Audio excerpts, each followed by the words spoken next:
안녕하십니까. 보험산업 현황 및 건전성 제도 발전 방향이라는 주제로 오늘 발표를 맡게 된 금융감독원 보험감독국 팀장 이권홍입니다. 오늘 말씀드릴 주제는 첫 번째, 대내 금융시장 동향을 살펴보고 두 번째, 보험산업 현황 및 리스크 요인, 세 번째, 건전성 강화를 위한 최근 보험 방향을 말씀드리고 마지막으로 신지급 여력 제도 도입을 소개해드리면서 마무리하고자 합니다. 먼저 대내 금융시장 동향 중 경제 성장률 부분을 살펴보겠습니다. 국내외 지금 시장 환경은 매우 좋지 않습니다. 지정학적 리스크가 고조되고 있어 공급 불안이 지속되고 있으며 특히 국내의 경우 글로벌 교역 여건 악화 등으로 인해 경상수지가 지속적으로 좋지 않은 상황으로 흘러가고 있습니다. 이는 경제 성장률이 계속 하향 조정된다는 것으로서 보험 산업의 영업 환경 시장이 안 좋아지고 있음을 의미하고 있습니다. 경제 성장률이 떨어질 경우 해약률이 증가하고 유지율은 하락할 것이며 신규 모집은 더욱 녹록지 않은 환경이 전개될 것으로 보입니다. 다음 페이지입니다. 대내 금융시장 동향 중 주가, 금리, 환율 부분에 대해서 말씀드리겠습니다. 작년 4분기 금리, 환율이 정점을 찍은 이후 많은 전 글로벌 시장 안정화 조치 등으로 인해서 금리와 환율은 상당히 개선되었습니다. 작년 4분기 국채 10년물 기준으로 4.6%를 찍었던 금리 수준은 현재 3.2% 수준까지 하향 안정화되었고 환율도 원달러 환율 기준으로 1,450원에서 1,450원을 육박하던 환율이 1,230원대로 안정화되었습니다. 다만 주가에 있어서는 아직도 기업들의 실적이 뒷받침되지 않은 관계로 뚜렷한 개선세가 나타나고 있지는 않은 상황입니다. 다음 페이지입니다. 보험산업 현황 및 리스크 요인 중 보험산업 현황에 대해서 먼저 말씀드리겠습니다. 슬라이드의 하단을 먼저 보시면 세계 속에서 한국 보험이 차지하는 위상을 보실 수 있습니다. 보험 침투도, 보험 밀도, 보험료 수입 기준으로 우리나라의 보험 산업은 전 세계 10위권 수준으로 평가할 수 있습니다. 다만 아쉽게도 IAIG라고 할 수 있는 글로벌리 국제적으로 활발하게 보험 영업을 하고 있는 보험 그룹은 아직 국내에는 있지 않은 상황입니다. 그러다 보니 성장성이 지금 둔화가 되고 있습니다. 국내 산업에서 보험 침투도라든지 밀도, 보험료 수입료 기준으로는 너무 성장을 해왔으나 이제 해외로 진출이 아직 활발화되어 있지 않다 보니 성장성은 둔화된 상태고요. 수익성 측면에서 봤을 때는 2020년 코로나 초기 다소 우려는 있었으나 오히려 유동성 장세가 펼쳐지면서 자산 수익성이 좋아지고 보험 영업 측면에 있어서도 손해율이 개선되는 등 수익성이 개선되었습니다. 다만 2022년도 들어서는 자산시장도 안 좋아지다 보니 특히 생보산업을 중심으로 수익성이 많이 안 좋아졌습니다. 손보는 그 반대로 손해율이 많이 좋아지다 보니 그래도 손보산업의 경우는 수익성 측면에서 선방을 하고 있습니다. 다음으로 이제 자본 적성성 측면을 잠깐 살펴보겠는데요. 작년까지 쓰고 있었던 RBC 기준으로는 여전히 기준 비율인 100%를 2배가량 상회하는 200% 이상의 안정적인 비율을 유지하고 있습니다. 다만 이제 올해부터는 잘 아시다시피 신지급 여력제도 KICS가 도입되었기 때문에 새로운 규제 이행 리스크가 등장했다고 볼 수 있습니다. 다음 페이지입니다. 보험산업 현황 및 리스크 요인 중 리스크 요인에 대해서 말씀드리겠습니다. 첫 번째로 영업 환경의 변화입니다. 디지털 전환, 플랫폼 활성화 등 산업 구조의 변화가 일어나고 있고요. 빅테크의 보험업 진출, 신판매 채널의 등장으로 영업 환경의 변화가 예상됩니다. 특히 코로나로 인해서 비대면 채널에 대해서 다소 우려가 있었으나 코로나로 인해서 그 우려가 많이 해소가 됐습니다. 어쩔 수 없이 비대면 판매를 할 수 없는 상황에서 비저축 의견서를 통해서 영업 환경의 비대면 진출이 많이 늘어난 상태입니다. 다만 아직까지도 설계사 중심의 모집이 많이 이루어지고 있기 때문에 이 설계사 등 각종 이해 관계자와의 협의가 상당히 필요한 부분이기는 합니다. 두 번째로 지속 성장을 위한 기반이 악화되었습니다. 우리나라 같은 경우도 출산율이 저조하고 인구 고령화가 지속되다 보니 새로운 모집은 어려워진 상태이고 장수 위험이 커지고 있습니다. 두 번째로 보험산업의 혁신 성장 동력 부재입니다. 특히 생명보험사 같은 경우는 사망이나 연금보험을 중심으로 판매를 하고 있는데 연금보험 같은 경우 지금 시장이 크게 활성화되지 않고 있어서 생보사의 성장 동력 부재가 다소 우려되는 상황입니다. 마지막으로 보험 산업에 대한 신뢰 저하입니다. 여전히 보험 산업의 민원이 절대적으로 많은 상황이고 특히 불안전 판매, 보험금 지급에 있어서 공정성에 대한 민원이 많습니다. 이에 대해서 감독당국도 큰 우려를 가지고 있고요. 큰 관심을 갖고 있습니다. 그래서 의료보험 자문, 그러니까 의료 자문의 공정성을 확보하기 위한 방안도 모색하고 있습니다. 세 번째로 금융시장 잠재 위험 리스크입니다. 금리 환율 급등, 금융시장 변동성 확대로 인해서 건전성 관리 부담이 증가하고 있고 대체 투자 및 부동산 피해부 대출의 부실 우려가 증가되고 있습니다. 네 번째 마지막 리스크 요인으로 신건전성 제도 시행입니다. IFRS 17 및 KICS의 본격적인 시행으로 인해서 변동성이 상당히 확대될 거라 예상이 되고 있습니다. 그러다 보니 회사별로 유분리가 갈릴 수는 있지만 보험회사의 자본확충 부담이 지속될 걸로 예상이 됩니다. 이러한 변화에 적극 대응하고 새로운 건전성 제도의 안착을 유도하고자 보험감독 당국은 새로운 보험 건전성 강화를 위한 여러 가지 제도를 도입하고 있습니다. 건전성 강화를 위한 최근 보험 감독 방향에 대해서 설명드리겠습니다. 첫 번째, 최근 금융시장 불안에 따른 감독 대책 추진에 대해서 말씀드리겠습니다. 작년부터 계속 이어져 왔는데요. 시장 안정, 즉 시스템 리스크를 줄이기 위한 시장 안정이 감독 당국의 최우선 과제로 여겨지고 있습니다. 작년 연초부터 금리가 이상 급등을 하는 것 때문에 RBC 체계하에선 자본 착시 현상으로 인해서 RBC 비율이 급격하게 떨어지는 일부 보험회사들이 나타났습니다. 그 일부 보험회사의 문제가 보험산업 전체, 더 나아가 금융산업의 시스템 리스크를 촉발할 우려가 있었기 때문에 감독당국 입장에서는 RBC 제도의 일부 완화를 2022년 6월 달에 추진하였습니다. LAT 잉여액, 부채 적정성 평가액의 잉여액의 일정 부분만을 RBC 비율을 산출할 때 가용 자본으로 인정해 주었습니다. 일정 부분, 즉 40%만 인정을 해 줬는데요. 40%만 인정해 준 배경은 100% 전체로 인정해 줬을 경우 보험회사들의 어떤 도덕적 회의, 그다음에 규제의 어떤 신뢰성 저하 문제 등이 예견되었기 때문에 100%가 아닌 40%만을 인정해 주었습니다. 또 작년 연말에는 퇴직연금으로 인한 해약 증가, 이런 걸로 해서 유동성 위험이 우려되어서 22년 10월 달에는 유동성 지원 방안을 마련했습니다.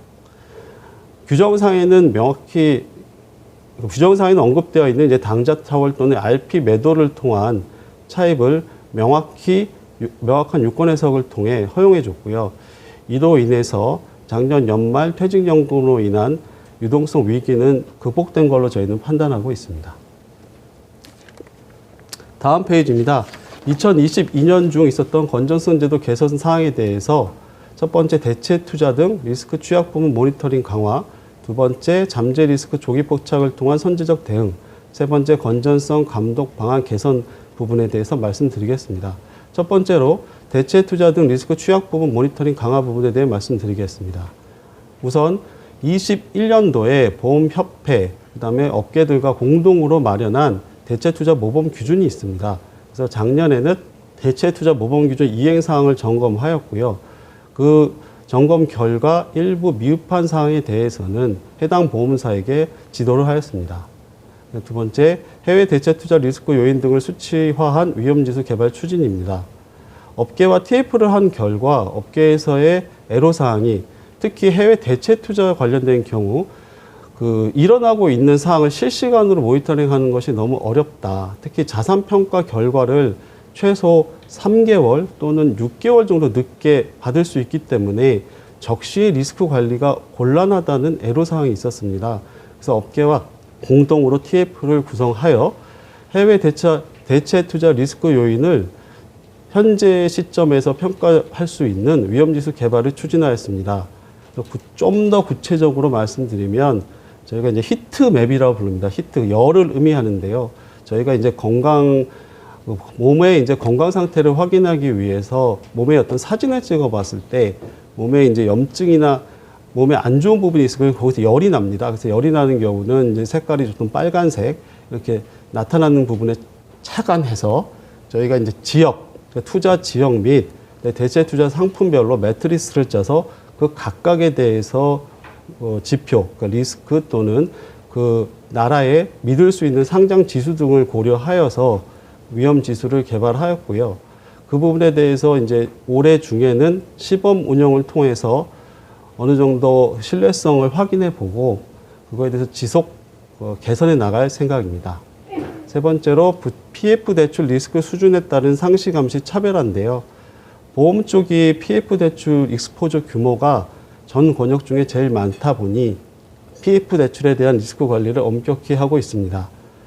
PF 대출의 어떤 과정, 사업 단계별, 인허가라든지 아니면 공정 단계별로 그 위험 지표를 개발했습니다. 그래서 허그의 보증이 있는 요무라든지 아니면 시공사의 신용 등급이 A등급 이상인지 어느 수준 이상인지를 감안하여서 그걸 계량 평가를 이제 분기별로 추진을 했고요. 그래서 그 결과도 회사에 공유하였습니다. 그다음 건전성 제도 개선 사항 중 두 번째, 잠재 리스크 조기 포착을 위한 선제적 대응 부분에 대해 말씀드리겠습니다. 작년 같은 경우 예상치 못한 금리 급등으로 인해서 RBC 비율이 크게 변동을 하다 보니 매월 RBC 비율 영향을 점검하였고, 두 번째로 재무 건전성이 나스 계량 평가 취약 회사는 매 분기별로 모니터링을 실시하였습니다. 마지막으로 건전성 감독 방안 개선 부분에 대해 말씀드리겠습니다. 후순위 채권 등 이제 발행 심사 요건 정교화인데요. 유상증자뿐만 아니라 이제 RBC를 개선하거나 아니면 새로운 KICS에서 지급 영업 비율을 개선하기 위해서는 자본성 증권을 발행을 할 수도 있습니다. 근데 RBC 체제에서는 금리가 오를 경우에만 지급 영업 비율이 떨어지는 이슈가 있었기 때문에 자본성 증권 발행 요건을 심사할 때 그 금리 상승 시나리오만을 적용을 해왔었는데 KICS에서는 자산뿐만 아니라 부채도 시가평가를 도입하다 보니 자산 부채 듀레이션의 크기에 따라서 금리 상승 시뿐만 아니라 금리 하락 시에도 지급 영업 비율이 떨어질 수 있는 경우가 발생할 수 있습니다. 그러다 보니 KICS 도입에 대비하여서 금리 민감도 분석 요건에 금리 인상, 그 금리 상승 조건만이 아닌 금리 변동성 요건으로 변경을 해놨습니다. 다음 페이지입니다. 건전성 강화를 위한 최근 보험 감독 방안의 세 번째로 신건전성 제도 연착륙 지원 강화에 대해서 말씀드리겠습니다. 첫 번째로 신제도 시행을 위한 건전성 제도 정비 파트입니다. IFRS 17 및 KICS 등 신제도 시행에 대비하여 법규 및 제도 정비를 하였습니다. 홍성국 의원이 발의한 보험업법이 통과가 조금 지연되면서 법규나 제도 정비가 조금 다소 늘어진 감이 있는데요. 그래도 그나마 다행스럽게도 작년 말 홍성국 의원이 발의한 보험업법이 통과되면서 그 제반 규정까지 다 작년 말까지 마무리가 되었습니다. 그다음에 킥스, 그러니까 KICS와 IFRS 17이 도입되면서 위험기준 경영식대평가 제도에서 전면 개편이 불가피했습니다. 왜냐하면 계량지표에 대해서 IFRS 17에 따른 재무제표 하에서의 계량지표를 산출해야 하였고, 자본 적정성도 RBC 제도에서 KICS로 변화를 했기 때문에 그 부분까지 반영하여서 위험기준 경영식대평가 전면 개편을 완료하였고요.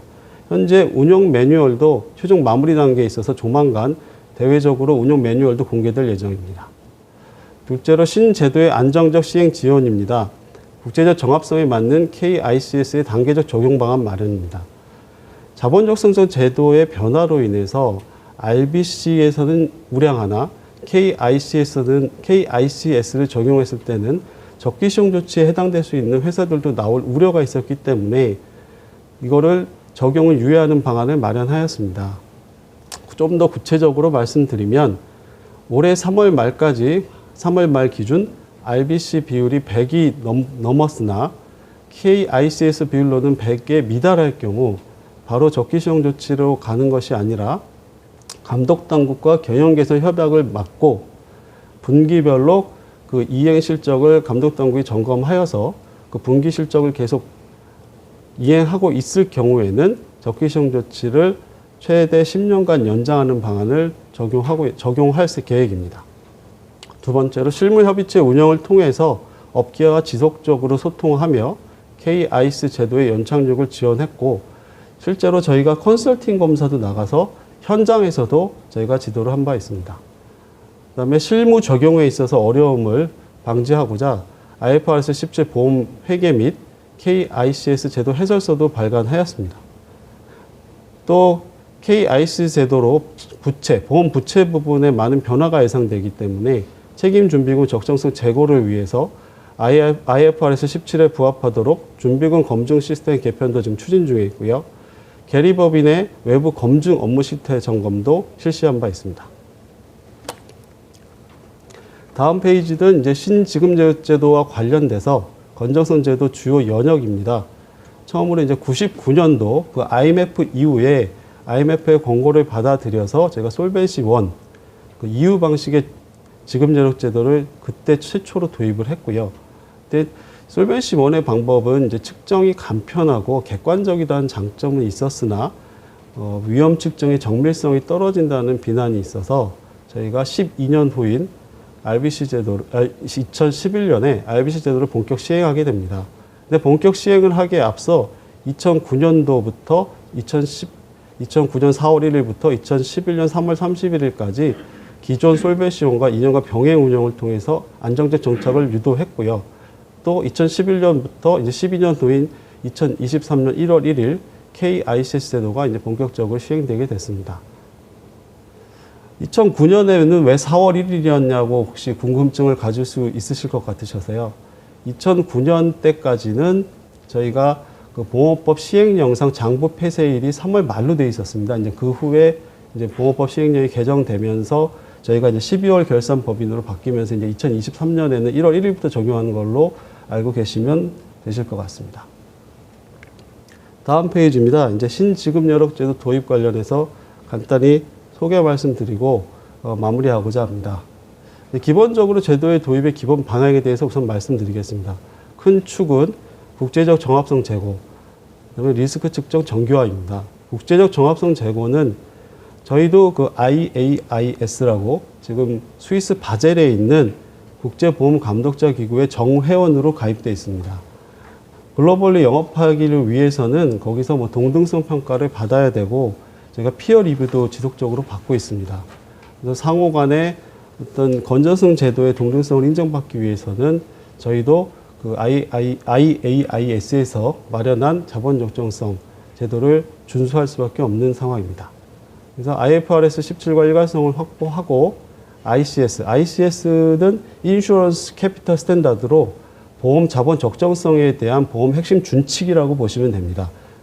이거를 만드는 것이 IAIS고요. 솔벤시2 등 국제 기준을 참고했다는 것은 이제 솔벤시2는 유럽 쪽에서 하고 있는 자본 적정성 제도로 보시면 됩니다. 리스크 측정 정교화, 충격 시나리오 방식 도입인데요. 현재 RBC 체제 하에서는 이제 충격 시나리오 방식이 아닌 위험 계수 방식만을 적용해 왔습니다. 위험 계수 방식을 간단히 말씀드리면 재무제표에 있는 밸런스 시트에 있는 금액을 가져다가 그 금액의 일정 위험 계수를 곱해서 위험량을 측정하는 방식이라고 생각하시면 이해가 쉬우실 것 같습니다. 기존에 해왔던 위험 계수 방식에서 벗어나 충격 시나리오 방식을 완전히 100% 도입한 건 아니고 보험 리스크 중에 생명, 장기 보험 쪽과 시장 리스크 쪽에 충격 시나리오 방식을 도입했습니다. 그다음에 두 번째, 리스크 측정 대상 확대인데요. 과거에는 이제 보험 리스크 쪽에 새로운 리스크가 없이 그냥 보험 리스크로 이제 하나로 크게 봤었는데 그 밑에 이제 하위 리스크로 뭐 장수 위험이라든지 아니면 급격한 해지가 나타날 수 있기 때문에 해지 위험, 사업비의 급격한 변동이 있을 수 있어 사업비 등 신규 리스크를 추가했습니다. 그래서 KICS 도입 기준 구체적인 내용을 분자 분모에 해당되는 이제 가용 자본과 요구 자본에 대해서 말씀드리겠습니다. 가용 자본 부분에 있어서는 큰 변화는 자산 부채 전면 시가평가입니다. IFC 체계에서는 자산만 시가평가를 해왔기 때문에 자본 착시 현상이 나타나서 2008년 글로벌 금융위기 이후 보험회사의 자본 착시 현상에 대한 개선 필요성이 크게 대두되었고요. 그거에 대해서 논의가 이제 계속되면서 결국 IFRS 17과 KICS가 도입되는 이제 계기가 되었습니다. 자본 착시 현상이라는 것은 금리가 올라가면 자산 쪽, 특히 이제 보험회사 같은 경우는 이제 유가증권 투자를 많이 하다 보니 채권의 가치가 줄어들게 됩니다. 그러니까 금리와 그 채권 가격은 역의 관계에 있기 때문에 금리 상승과 그 채권의 가격은 역의 관계로 움직이게 돼서 자산이 줄어들면 부채는 시가평가를 안 하기 때문에 자본이 줄어드는 효과가 나고 자산이 늘어나면 부채가 늘어나는 효과가 생겨서 이게 과연 정확한 경제적 자본이라는 문제가 있었는데 그거를 개선하고자 부채에 대해서도 현재의 금리 수준을 반영하는 시가평가가 도입되었습니다. 두 번째로 이제 보험 계약 마진의 가용 자본 인정인데요. 말이 좀 상당히 어려운데 보험 계약 마진이라는 것은 그 보험 계약이 가져다 줄 그러니까 보험 서비스를 제공하는 기간 동안 보험회사가 얻을 수 있는 이익이라고 생각하시면 이해가 쉬우실 것 같습니다. 그래서 보험 계약 마진이라는 것은 그 일반적인 우리 감독 회계나 일반 회계 차원에서는 부채로 보고 있는데요. 보험 계약 마진은 이제 KICS에서는 그걸 이제 가용 자본을 인정해주고 있습니다. 그다음에 두 번째로 큰 것은 이제 탑다운 산출 방식 채택인데요. 이것은 이제 저희가 보험의 이제 기본 자본과 이제 보완 자본 형태로 이제 자본에도 이제 티어링, 그러니까 계층화가 있는데 거기서 이제 부채이더라도 자본성이 인정되는 부분은 가산해주는 측면도 있고, 자산 중에서도 무형자산처럼 일정 그 시장 가치가 명확히 산출이 안 되는 부분은 이제 자산으로 인정 안 해주는 부분, 이제 그런 부분을 고려하게 되어 있습니다. 그 정도 개념적 이해를 가주시면 될 것 같고요. 그 다음 분모인 이제 요구자본 쪽으로 보게 되면, 기본의 그 위험 계수 방식이 아닌 이제 충격 시나리오 방식이 도입되다 보니, 그 요구자본 산출하는 방식이 바뀌었습니다. 그래서 경제 환경에 충격을 부여해서 일종의 스트레스 상황이죠. 스트레스 상황을 부여해서 자본이 얼마만큼 감소하느냐를 산출하여 그것을 리스크량으로 측정하게 됐습니다. 그래서 충격을 부여하는 것은 금리 또는 주가, 손해율, 또 외환 등의 이제 충격을 부여하고 있습니다. 그다음에 아까 말씀드렸듯이 장수, 해지, 사업비 등 보험 리스크 측면에서는 이러한 리스크가 하위 위험으로 추가가 됐고요. 또 자산 쪽에서는 이제 자산 집중 위험 등이 또 추가가 된 부분이 있습니다. 그다음에 세 번째로 이제 국제적 정합성 확보를 위해 신뢰 수준을 99%에서 이제 99.5%로 0.5%포인트 상향 조정했습니다. 그래서 이런 많은 변화들로 인해서 보험회사들이 과도한 자본 확충을 단기간에 해야 될 부담을 좀 경감시켜 드리기 위해서 연착륙 방안을 마련하였고, 이제 가용자본 감소 및 요구자본 증가 요인별 경과 조치를 마련했습니다. 아까 제가 말씀드렸던 그 RBC 비율이 100을 상회할 경우에는 감독단과 경영계에서 협약을 체결하고 최대 10년간 그 유예 조치를 취할 수 있는 그 부분은 공통적인 기준 중에서 있을 수 있는 부분이고요. 또 선택적으로 또 적용할 수 있는 부분도 있습니다. 그래서 선택적으로 적용할 수 있는 부분은 이제 리스크 요인별로 보험회사가 감독단과 협의하에서 인정을 받게 되면 이제 가능한 부분으로 할 수 있습니다. 그다음에 이제 경과조치 남용 방지를 위해서 공시 강화 방안들을 병행하는데요. 그러니까 RBC로 계속 그러니까 킥스 비율이 100 이하인 그 미만인 회사들은 그러면 킥스 비율을 단기간에 확 끌어올릴 만한 요인이 크게 없기 때문에 저희가 유예 조치를 하면서도 그 부분을 계속 공시토록 함으로써 시장의 어떤 규율을 통해서 KICS 비율 유예 조치를 받고 경과 조치를 받고 있는 회사들에게는 시장 규율을 통해서 자본 적정성을 제고할 수 있는 요인을 제공하고 있습니다. 마지막 페이지인데요. 이거 기본 그 KICS 신지급여력 제도에 대한 이제 기본 규조에 대한 설명입니다. 첫 번째 이제 자산부채 시가평가 및 이제 가용산출 산출에 대한 건데요. 일반 회계 기준 그 재무 상태표와 이제 건전성 감독 기준 재무 상태표가 좀 상이합니다. 그래서 지금 일반 기준 재무 상태표를 보시면 자산과 자본 부채가 있고요. 건전성 감독 기준 재무 상태표를 보면 거기에 이제 아까 말씀드렸듯이 충격 시나리오법을 쓰기 때문에 거기서 이제 충격을 줬을 때 어떻게 되느냐를 이제 죄송합니다. 가용자본 차원에서는 이제 순자산을 다시 이제 건전성 감독 재무 상태표를 계산할 때 자산 평가 차액과 이제 부채 평가 차액을 이제 고려해서 이제 만들 수 있게 돼서 손실 흡수성이 없는 항목은 이제 차감을 하고 이제 손실 흡수성이 있는 항목을 이제 가산하는 작업을 통해서 이제 가용자본을 산출하게 되고요.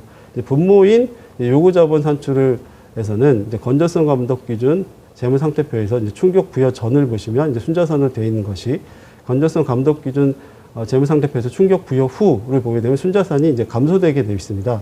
그래서 순자산이 충격 부여에 따라서 감소된 부분을 이제 요구자본으로 산출하게 됩니다. 그래서 그 요구자본이 분모로 들어가고 그 가용자본이 이제 분자로 들어가게 돼서 그 100%가 이제 기준 비율로 운영되게 되고요.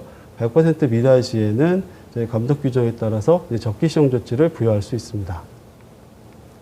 이상 준비된 보고 마치겠습니다. 감사합니다.